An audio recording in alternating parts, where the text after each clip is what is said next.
Welcome back to another episode of It Is What It Is with Marthinus. Season 11 has kicked off, guys. Season 11 is here. Let's see what we can do. Quite excited with the new farm buff, to be honest.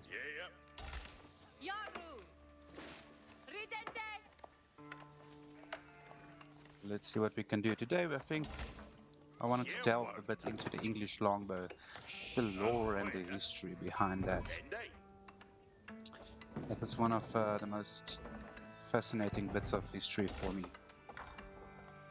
It's the English longbow. So I think it's important to realize that it's actually the English longbow was actually invented in Wales. The Welsh was the people who pushed the English longbow.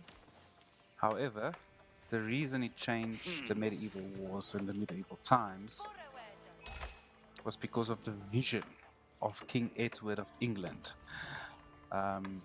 When he actually saw the potential of the English longbow. So using bows was not something new. I mean, the English didn't invent it. Bows were used in warfare for hundreds of years. However, what makes it so special with England is King Edward built his whole wartime strategy around it. When he discovered the English longbow and realized what it can do on a battlefield. So it started with him imposing a law in the country that every male had, from an early age, had to start using the English longbow. So every Sunday after church and on every holiday, they had to practice. It was compulsory for them to practice the longbow, so that every able-bodied citizen was able to shoot the longbow. So what makes the longbow unique is because it's such a big weapon, it requires a lot of strength and a lot of skill. That's why most nations used the crossbow, because it's easy. I mean, anyone can pick up a crossbow, put in an arrow and shoot. The problem is, because it's a mechanical thing, the issue was you can only shoot 1 to 2 crossbows. Yeah, you can only shoot 1 or 2 crossbows per minute if you are able, based on the mechanics and the difficultness of how to get it sorted, to get the bow in and all of that. So most armies used that because it was because it's a skill to use a bow, man. That's the thing. Because it's a skill, most armies decided to rather use it as the crossbow. So with the English peasants training every Sunday and every public holiday, they became masters in the bow from a young age. I mean, historical evidence even pointed out that when they dug up some graves, like you could literally see bigger bones in their upper arms because it it took a lot of strength to pull that bow. And that also meant like they can shoot up to 6 to 8 arrows a minute, depending on skill level.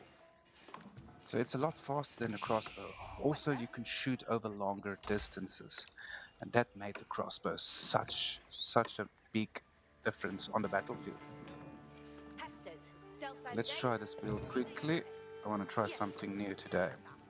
I want to do a longbow rush, something I haven't done in a while, because we're talking about longbows at the moment.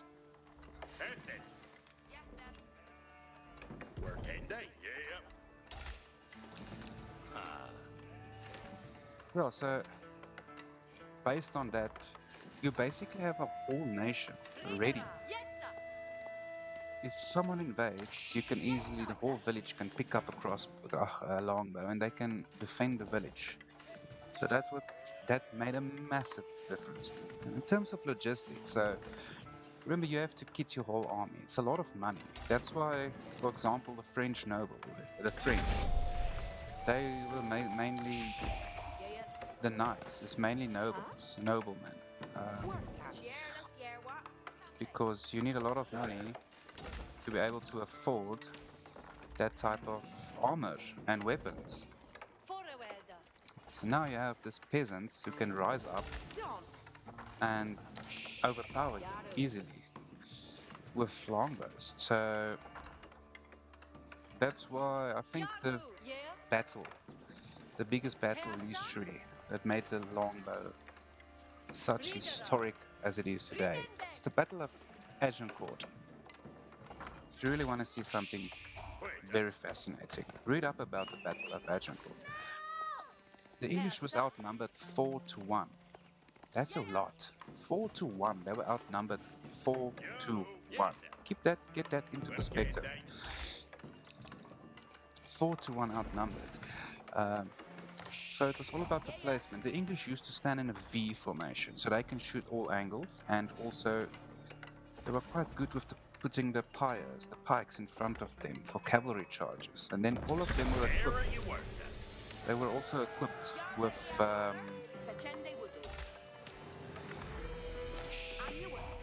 daggers. So let's say a French knight charges upon you. He's on you. He's coming. Then if the pike let him fall, or the arc, you shoot him down and he falls. So all they do is just dagger it to the throat. Chop, chop, chop. Kill him. Quick and easy. Fast.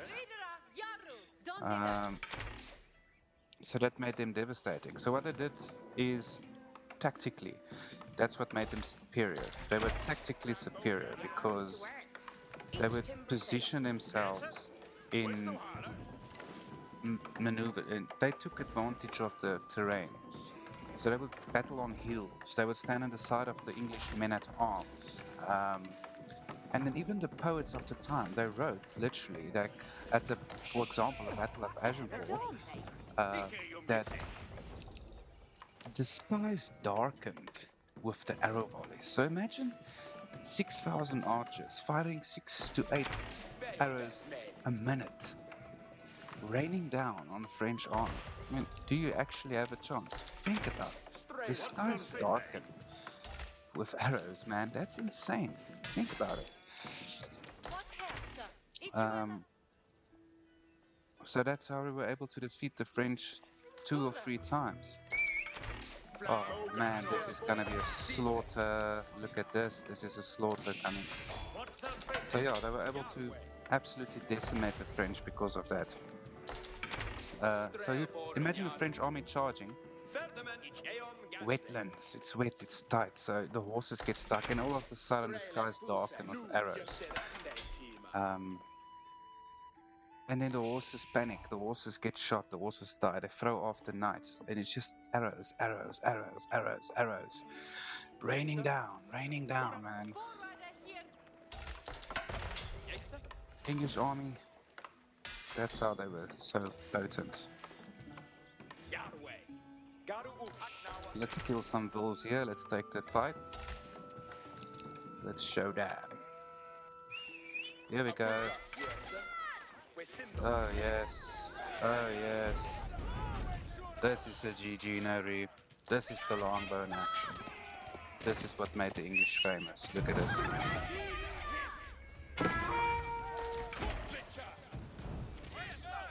This is what made the English famous. That's right. Ah, GG. GG no re. You see the pikes? The English longbowmen changed warfare forever, thanks to King Edward. The 100 Years' War on the French army. It was a spectacular, everything about it. Just realizing the vision of it and then implementing it in your kingdom as a law. Imagine getting imprisoned for not practicing archery. That's what happened if you don't practice every Sunday. Um, and again, what made it so surreal is it's cheap. You have to fit out knights with heavy armor and swords and everything. It costs a lot of money. Your economy needs to be strong to have these knights fighting for you. And then the English just get local peasants. Ring a bell, and you have thousands of peasants taking up their longbows. And they'll decimate your numbers. That's why it was such great vision from King Edward to see this. And that is what changed the warfare. That is what made England dominate in medieval ages. I mean, just the sheer size of the bows, almost as long as a man. They could fire it over long distances, so you never have to engage man to man. It really changed warfare forever, and that's what I love about medieval times. The tactics, it wasn't just push a button and a bomb drops. War was still war, yeah. Tactics was still tactics, and that's why you had great generals like Richard the Lionheart, Alexander the Great, Genghis Khan, Napoleon Bonaparte. The list goes on. Julius Caesar. I mean, I can talk for hours about this. But for this stream, we just delved into the English longbows. Just give you a little bit of history of that. So if you really want to learn a bit more, Google the 100-Year War, look at some videos, and the famous battle, the Battle of Agincourt. Oh, it's a magnificent one. I suggest everyone check that out.